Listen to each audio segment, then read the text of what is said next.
आजची पहिली रेसिपी आपण दाखवणार आहोत पिठले।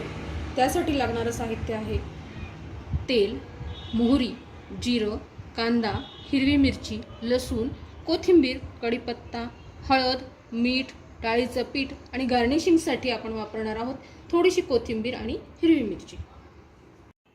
चला तर मग सुरू करूया। मी तवा ठेवला आहे गॅसवर, लोखंडी तवा घेतला आहे। गॅसची फ्लेम मी मीडियम घेतली। आता आपला साधारणतः तवा तापलेला आहे, त्यात मी आता तेल टाकते। साधारणतः मी 2 चमचे तेल टाकलं आहे।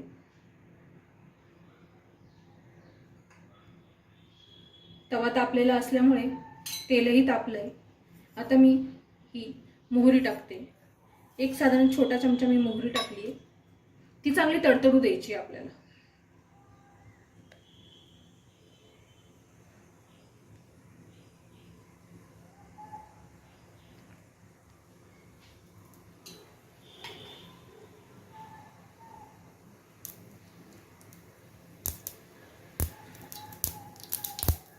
मोहरी तडतडली आपली। आता आपण जिरं टाकणार आहोत। जिऱ्यालाही त्याच पद्धतीने तडतडू द्यायचे आपल्याला। जिरंही तडतडलं आहे। त्यानंतर आपण टाकणार आहोत लसूण। लसणाच्याही मी साधारणतः 4-5 पाकळ्या घेतल्या, त्या कट करून घेतल्या। तेही छान मस्त हे झालंय। थोडंसं सोनेरी होऊन द्यायचा लसूण। तर त्यामध्ये आपण हिरवी मिरची टाकणार आहोत। साधारणतः मी 4 हिरव्या मिरच्या घेतल्या होत्या।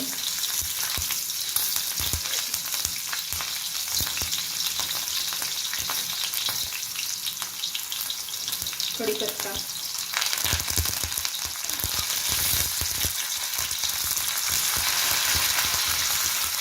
तोही तडतडला।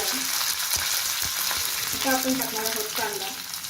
साधारणतः एक मी मीडियम कांदा घेतला होता।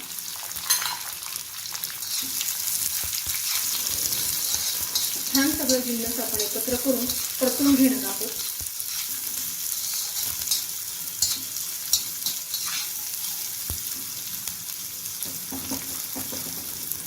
तोपर्यंत आपण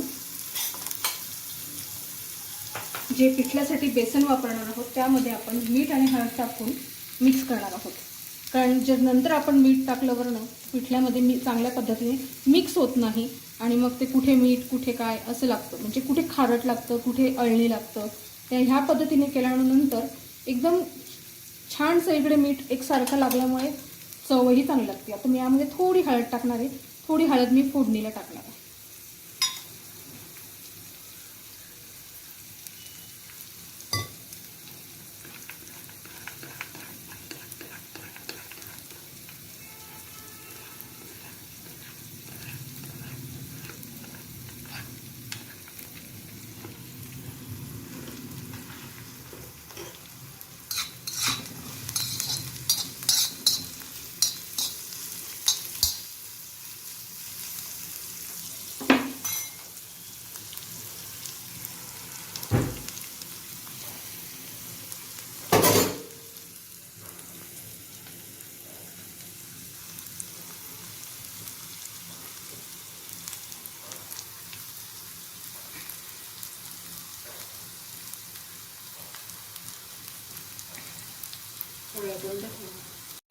कांदा साधारणतः या पद्धतीने झाला पाहिजे। साधारण थोडासा गुलाबीसर आपला कांदा झालाय, म्हणजे एवढाच आपल्याला कांदा हवाय। जास्त जर केला तर तो जळून जातो। आणि डाळीचं पीठही आपल्याला साधारणतः या पद्धतीने पातळ हवं, एकही गुठळी नको त्यामध्ये।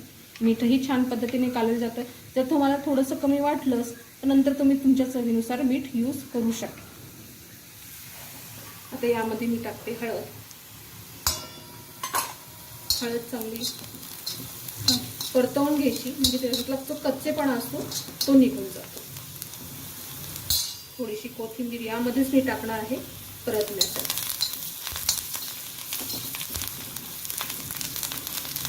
आणि आता आपण हे डाळीचं पीठ जे आपण करून ठेवलं आहे त्यामध्ये सगळं ओतून घेणार आहोत।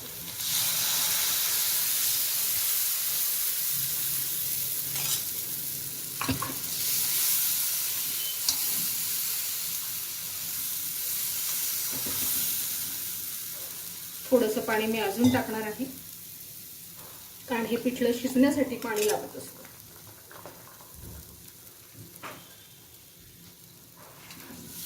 आता हे सगळं एकजीव करून घ्यायचं.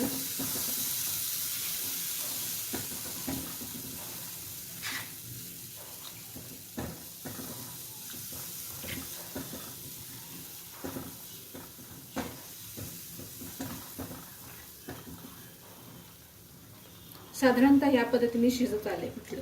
तुम्ही बघतायत की याला आता उकळे फुटल्यासारखं बुडबुडे येतात आहे, म्हणजे आपलं पिठलं शिजत आहे. या पद्धतीने आपण साधारणतः 5 ते 7 मिनिटं आपण शिजवून देणार आहोत. आता साधारणतः पिठलं हे आपल्याला ह्याच पद्धतीने शिजवून द्यावं लागतं. एक 5-7 मिनिटं ठेवल्यानंतर पिठलं हे आपोआप शिजतं. पण कोणाला जर वाटत असेल की नाही शिजणार तर थोडंसं आपण वाफ दिली तरी चालते. त्याला वाफ दिल्यानंतर हे पिठलं हे छान पद्धतीने शिजतं. हे एक मी 2-3 मिनिटं ठेवणार आहे फक्त. आपले 2-3 मिनिटं झाले. आता आपलं पिठलं हे चांगल्या पद्धतीने शिजलं गेलं.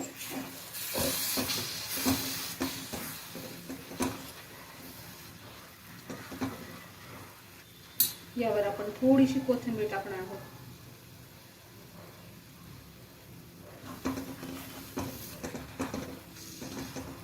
आपलं पिठलं हे तयार झाले आहे. आता आपण हे सर्व करूया. आता आपण सर्व करणार आहोत.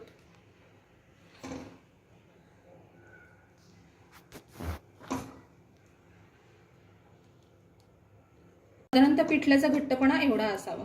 खूप पातळही नको आणि खूप घट्टही नको, का तर आपल्याला हे भाताबरोबर आणि भाकरीबरोबर खाता यावं.